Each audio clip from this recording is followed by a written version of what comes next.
Picture this. It is a regular Tuesday night in 1964.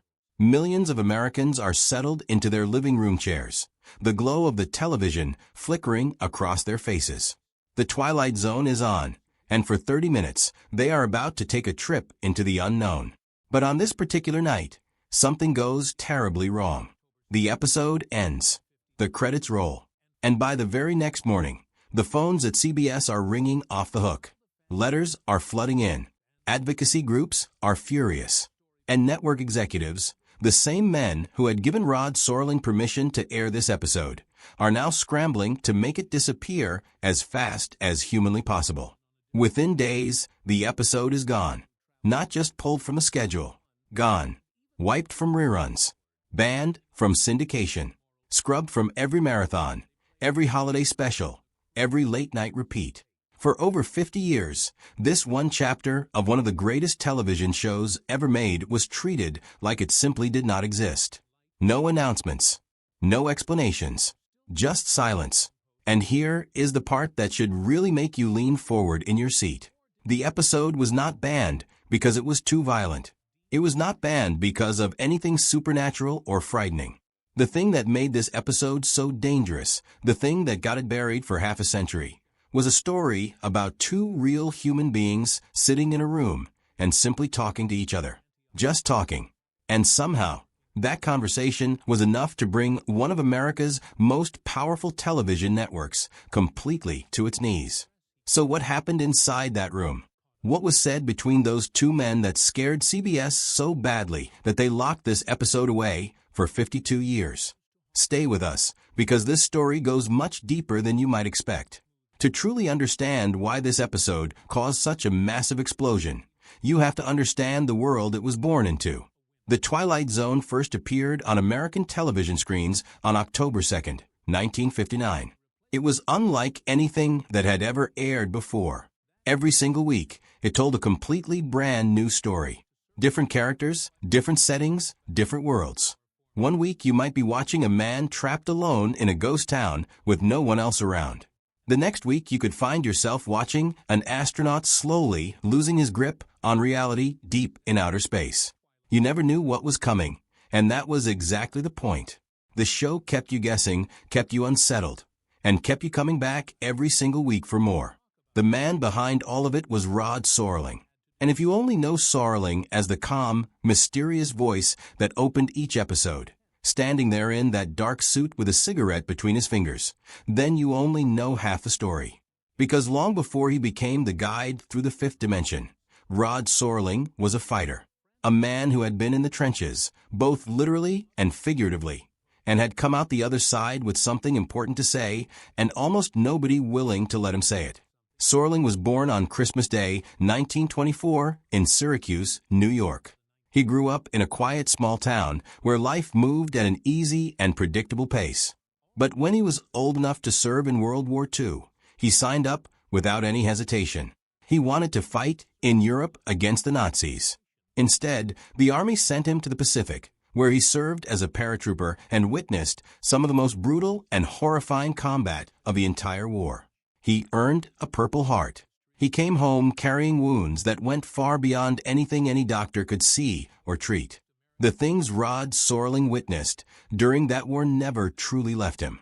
They stayed with him every day and showed up later in every ghost, every monster, and every tortured soul he ever put on screen. When he came back home, he found that his father had died suddenly of a heart attack while he was away overseas. The double weight of wartime horror and personal grief would have broken most men completely. For Serling, it became fuel. He went to college in Ohio, met the woman who would become his wife, started a family, and threw himself entirely into writing. He worked 12-hour days, 7 days a week, chasing something that most television writers of that era were simply never allowed to chase. The plain and honest truth about what human beings are really capable of doing to one another. And that was the problem.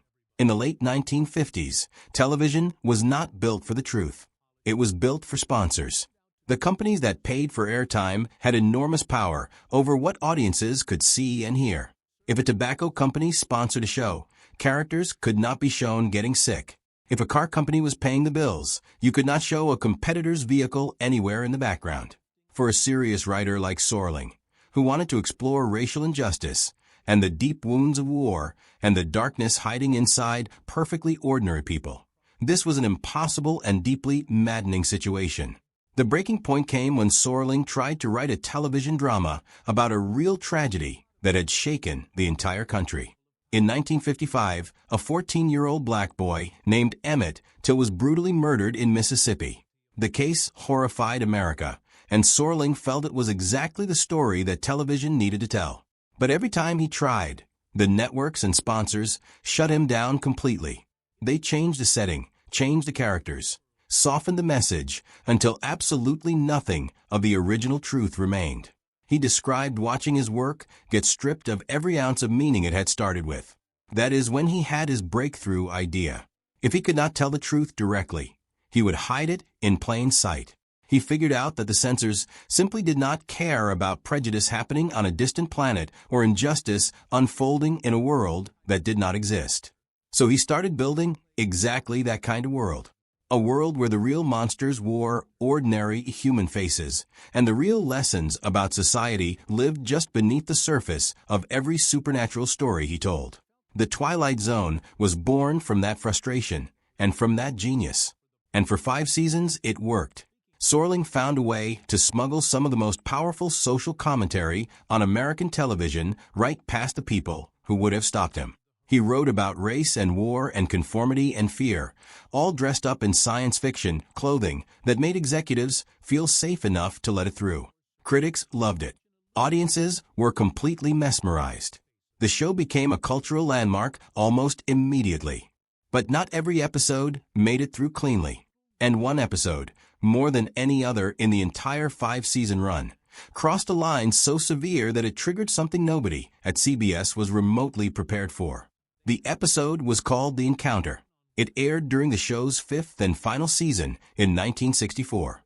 On the surface, it looked like another one of the show's tense psychological dramas.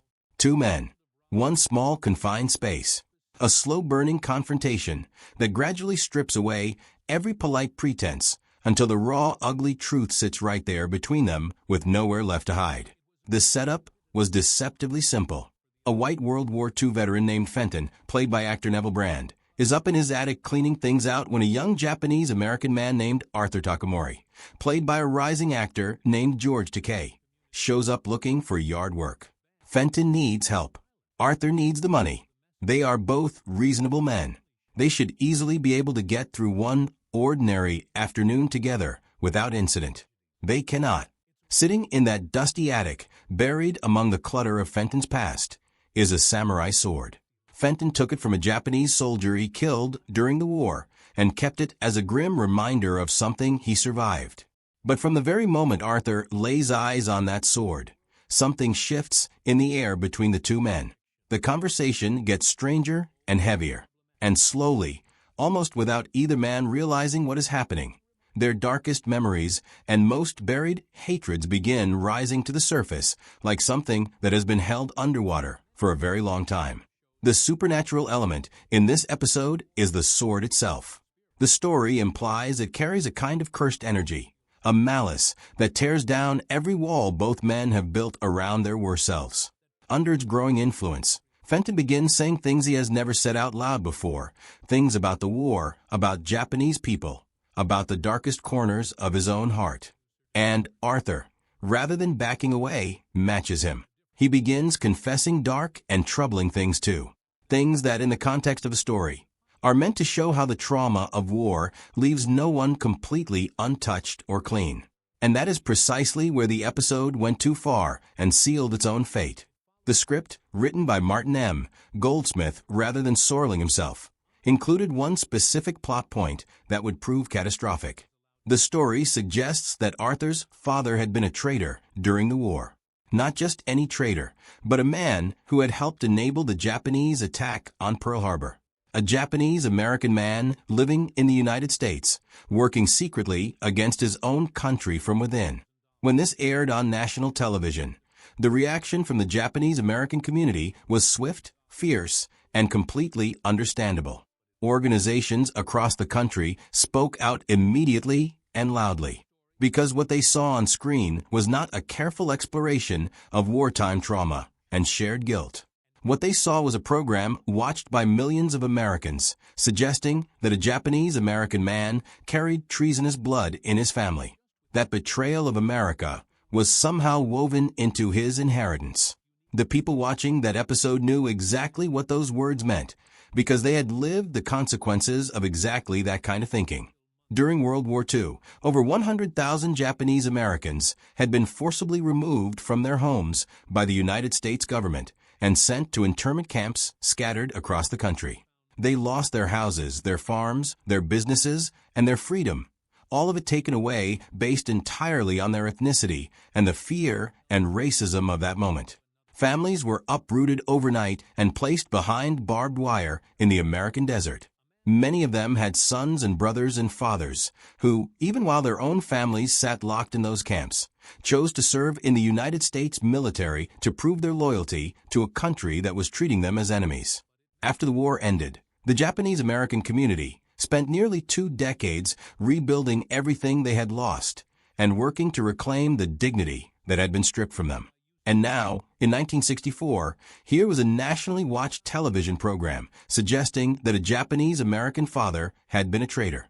That Pearl Harbor had an inside man with a Japanese-American face. The timing made everything worse. America was sliding deeper into involvement in Vietnam. Questions about race and national loyalty were already burning through the public conversation. An episode like this, broadcast into millions of homes, was not just offensive. In that specific moment, it felt genuinely dangerous to a community that had already paid a devastating price for exactly this kind of thinking. CBS pulled the episode immediately and without ceremony. There was no formal announcement, no press statement, no public explanation of any kind. The episode simply vanished. It was quietly removed from syndication packages sold to local stations. It was left out of every rerun schedule and every holiday marathon. When the series was packaged for repeat broadcasts in the years and decades that followed, the encounter was never part of the package. It became the one story in the entire Twilight Zone catalog that television refused to tell again. George Takei, who went on to become beloved worldwide as Hikaru Sulu on Star Trek, later talked about the episode with a careful and dry sense of humor. He noted that it held a very particular and uncomfortable distinction in his career. It was the only episode he ever appeared in that never received a single rerun during his entire professional life, which meant, he said with a quiet smile, that for over 50 years he never saw a single residual check from it. That is the kind of joke a person makes when the full truth of the situation is simply too complicated for an easy answer. Because there is something genuinely sad about the encounter when you look at it honestly. The episode was not made with hatred behind it. George Takei himself, a Japanese-American man who had personally experienced the internment camps as a child, read the script and agreed to appear in it. He believed at the time that the story was genuinely trying to say something meaningful about how war damages everyone it touches and leaves no soul completely clean. He saw the theme as being about shared guilt, about the invisible weight that both sides of any war carry long after the fighting stops. But good intentions do not erase real harm. The harm this episode caused, with this specific plot point, at this specific moment in American history, fell on a community that had already been through more than enough. The gap between what the writers meant to say and what the Japanese-American community actually heard was simply too wide to close with intentions alone. It was not until January 1, 2016, that the encounter finally and quietly resurfaced. More than 52 years after it was pulled from the airwaves, a New Year's Day Twilight Zone marathon on a cable network included it in the lineup without any special announcement or ceremony. It simply appeared among the other episodes and let the audience decide what to make of it with fresh eyes and a different world behind them. Watching it today, you can hold both things in your head at the same time. You can see what Martin M. Goldsmith was reaching for as a writer, and you can see just as clearly exactly where and why it goes wrong. You can understand what made George Takei want to be part of this story, and you can equally understand why the Japanese-American community found it deeply and justifiably offensive. The episode exists in that uncomfortable space that the Twilight Zone was always drawn to, that gray and uneasy territory between what a story intends and what it actually does to the real people it touches. In a strange and completely unintentional way, The Encounter may be one of the most honest episodes the show ever produced, though not in any way its creators planned or would have wanted. It is honest about how even the most well-meaning creative work can cause genuine and lasting damage to real communities. It is honest about how historical wounds do not simply close because enough years have passed over them. It is honest about the real limits of using fiction to deliver social commentary, because sometimes the message you are trying to send gets completely tangled up in the very prejudices you set out to expose and challenge.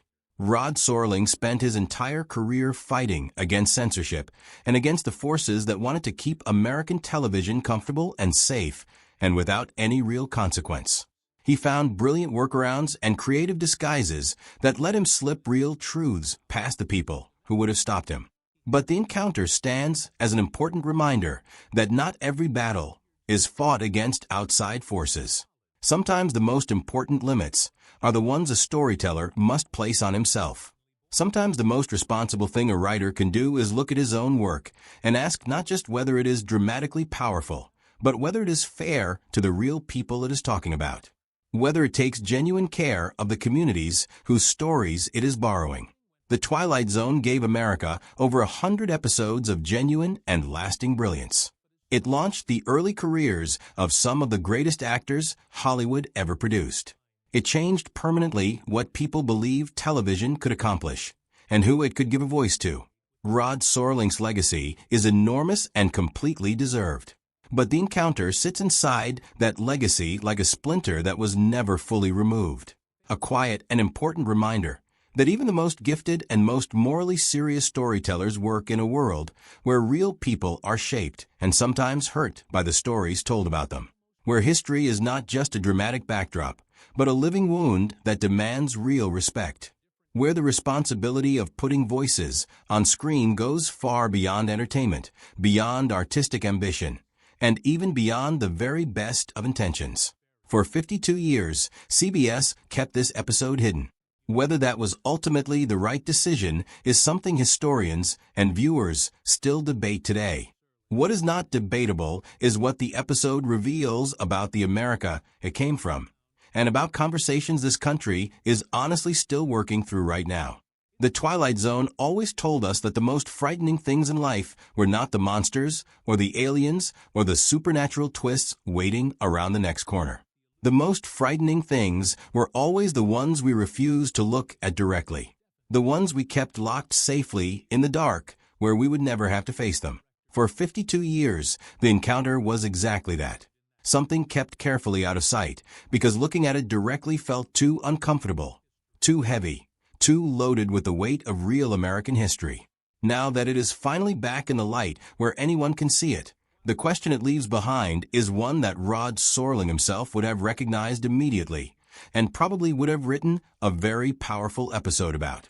What does it say about who we are that it took 52 years just to be willing to have the conversation this episode was imperfectly but genuinely trying to start? That is the question worth sitting with long after the screen goes dark. Let us know your thoughts in the comments section below. We read every single one, and a story like this one deserves a real and honest conversation. If this video gave you something to think about, please give it a like and share it with someone who loves the deep history behind classic television.